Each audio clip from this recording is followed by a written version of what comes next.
Sometimes it's not about the graphics, not about the frame rate or the massive open world. It's about the vibe, the feeling of sitting on your bed, legs crisscrossed, DS in hand, backlight glowing in the dark like a little portal to somewhere that only you can see. Today I want to take a moment to just slow down.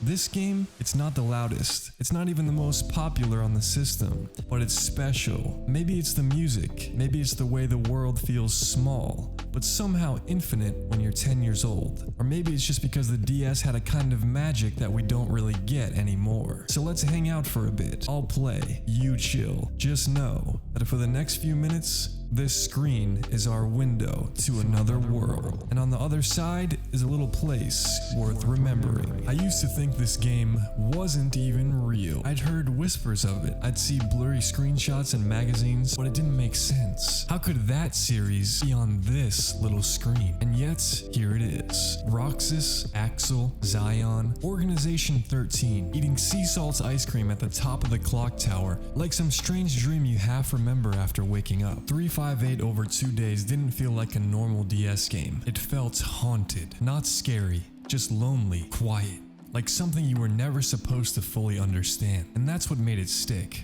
When I first played this game, I was a kid. I didn't know what existentialism was, but somehow this game was teaching me about identity, about purpose, about what it means to be remembered, all through the eyes of a boy who wasn't supposed to exist. The days blurred together, missions, ice cream, repeat. But between the lines, something was breaking. This game didn't scream at you, it whispered, and it's only now, replaying it years later, that I realize how much it was really saying. The UI, the little blinking cursor in the mission menu, the grainy CG scenes that felt like forbidden treasure, the way the sound of hitting a heartless echoed with just the right DS crunch. This game was clunky, but to me, it was cinematic. The top screen was where the story lived. The bottom screen was my map to sadness. But what really made this game unforgettable was them.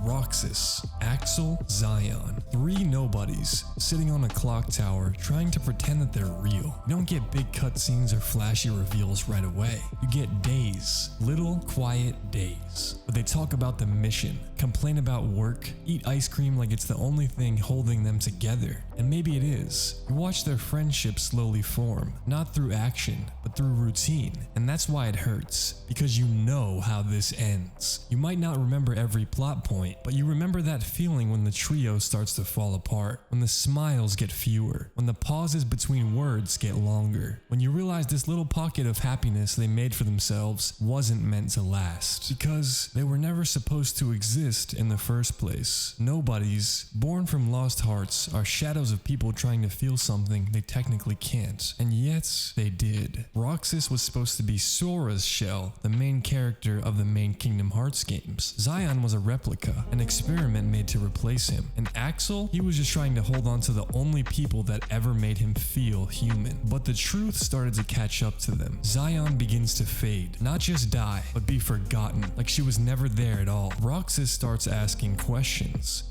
that the organization doesn't want him to ask. And Axel, he's stuck in the middle, trying to keep the clock tower dream alive, even as it crumbles in front of him. It's not just sad, it's inevitable, because the world they built together was made of borrowed time, and borrowed time always runs out. 358 over 2 days isn't perfect. It's kind of messy, but it captured something I didn't know games were allowed to do. It made quiets feel important. And sometimes, the games that feel like myths when you're young stay with you longer than the ones that were always loud and proud. Thanks for remembering yet another DS game with me. Let me know what DS game you want me to cover next, and thanks for watching. This has been Randy Rhodes FL.